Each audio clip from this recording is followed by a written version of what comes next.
and they're asking about capacity building on blockchain. So we have a lot of reading here, and a lot of resources and kind of community exchange. Is there any kind of training opportunities that you are aware of around blockchain?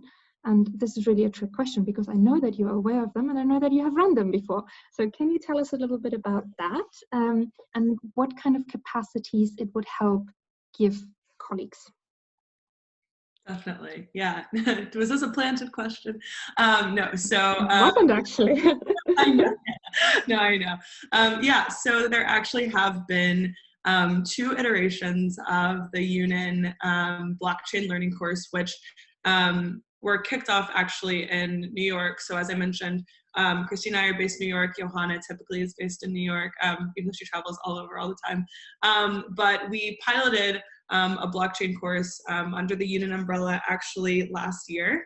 And it was a 5 to 6 week course, and it was held in person to get started.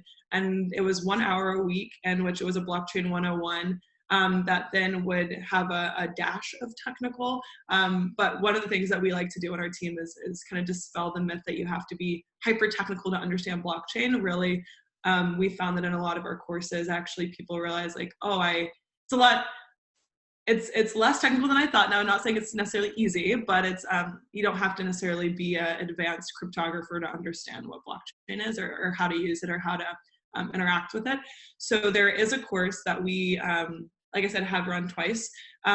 We are thinking, we will likely run it again. It just will have to be digital in this new era of digital everything.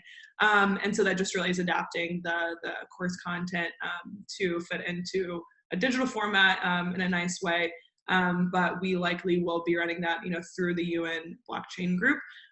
So I will plug Johanna again in the website and say, stay tuned and sign up for the group, because that will actually be a separate thing from the blockchain group itself, where I think the idea of the blockchain group is that, at whatever frequency it may be held at, it's going to be a bit more maybe presentations from some colleagues or from outside entities, and then dialogue, and then the learning component, which is a lot more maybe one direction in terms of taking notes and ingesting information, will be held separately.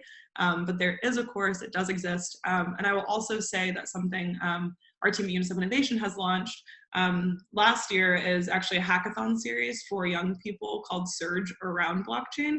And as part of that, so it was a 2-day hackathon, and as part of that, we realized we needed to create a learning day. Before you can have a blockchain hackathon, people need to know what blockchain is. And so we've also developed curriculum for that 1-day learning event geared towards young people, but really, great for anyone to use before getting started and trying to hack away at something. So there has been educational information that has been created.